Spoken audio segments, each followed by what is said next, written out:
Welcome back. Nigeria's largest overseas industrial concern, the Dangote Group, says further investments in southern African country of Zambia are being considered in the energy and agriculture sectors.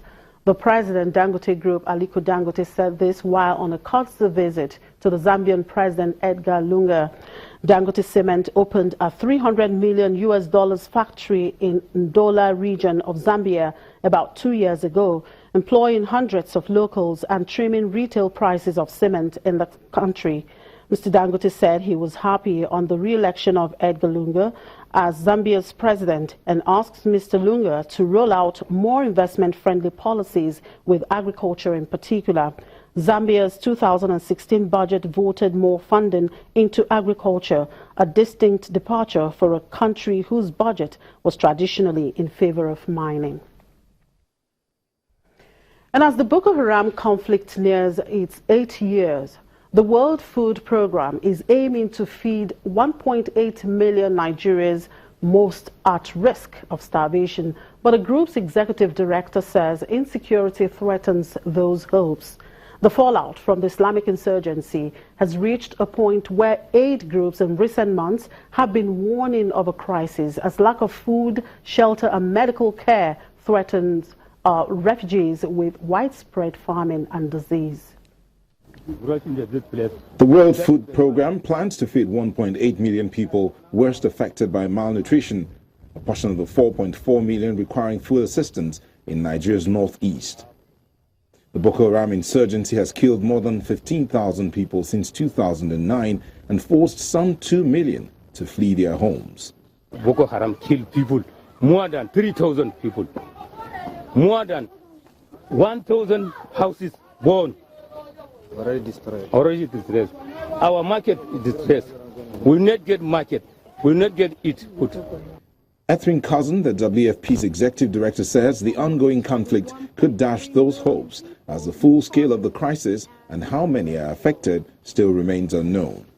Insecurity limited us this month from reaching the 1.3 million people we targeted as a humanitarian community to serve.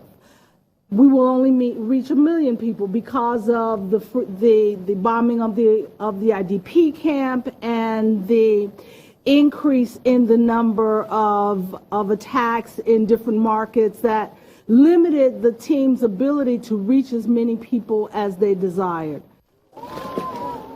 In January, the WFP failed to reach some 300,000 people of the 1.3 million targeted.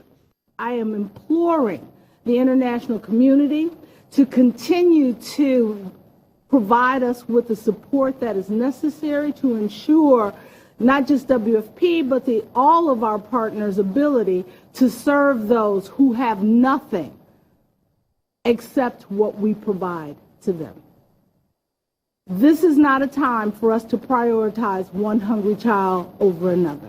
Cousin said efforts were hampered by an increased number of attacks on marketplaces, including the bombing of an IDP camp. There are areas in Borno State in particular that are still inaccessible. And we have no idea of the food security situation of the population inside those areas. So to suggest that we have made significant progress when we don't know the state of all of the people who are affected would be an untruth. The Nigerian army, backed by the neighbors, have retaken most areas held by the group. But the militant group has stepped up attacks and suicide bombings in the past few weeks as the end of the rainy season facilitates movements in the bush. And in Cameroon, business owners, English-speaking regions there say the government has shut down the internet in a bid to crush dissent after protests broke out last year against alleged marginalization of these areas by French-speaking authorities. Owners of businesses that rely on the internet say they are struggling, and some have even closed shop. Business owners in the town of Boer, the capital of the southwest region of Cameroon, say they are struggling to operate following an internet shutdown that began on January the 17th. Internet users here say they can no longer communicate or access information, particularly on social media. Many internet cafes, microfinance institutions, and money transfer agencies have had to shut down. Things like this happen and they just ban the internet, which is the source of my livelihood. I just feel like maybe I made the wrong decision. Maybe I should just leave the country like my friends and never return again. And I personally feel bad that if that would be unpatriotic on my part, but you know, we have to do what we have to do sometimes. And now I don't even know if the internet will be returned. I don't know when it will be returned. Firstly, I'm unable to bid for projects. I actually work in a company with the company Academic Knowledge, where the police projects you go through and you bid online. Now, with this internet blackout, it's impossible for me to do it. So I have to travel to Douala each day to bid for a job. Then I'll come back, go back to Douala again the next day to check if it's been awarded. But at this particular juncture, I've actually suspended my work because I think it's too costly. Analysts say the internet shutdown is part of Cameroon government's efforts to silence growing calls for either federalism or succession by the two English-speaking regions of the country, who say they are being marginalized and discriminated against.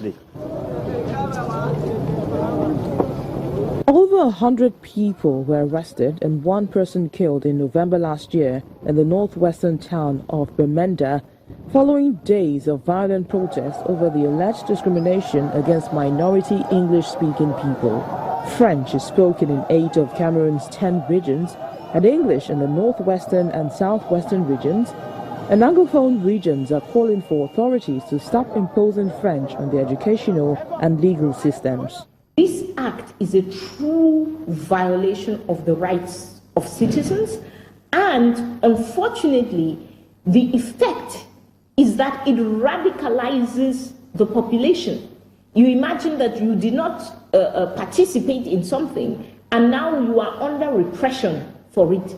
How does that make you feel? In the last 2 years, African countries have been interfering or shutting down the internet during election or protest, as the internet and particularly social media platforms have become a critical part of political mobilization on the continent.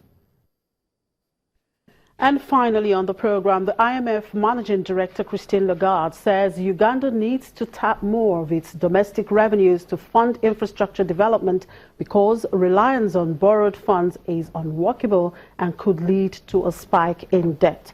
In recent years, Uganda has ramped up external borrowing, mostly from China, to finance ambitious infrastructure development. Chinese credit is funding projects ranging from expressways and hydropower plants to airport expansion.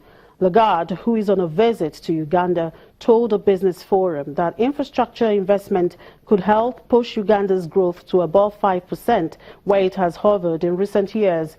But the projects needed to be rigorously vetted are efficiently implemented. And that's it on the program. Thank you very much for watching. I'm Chimeze Obi Iwago.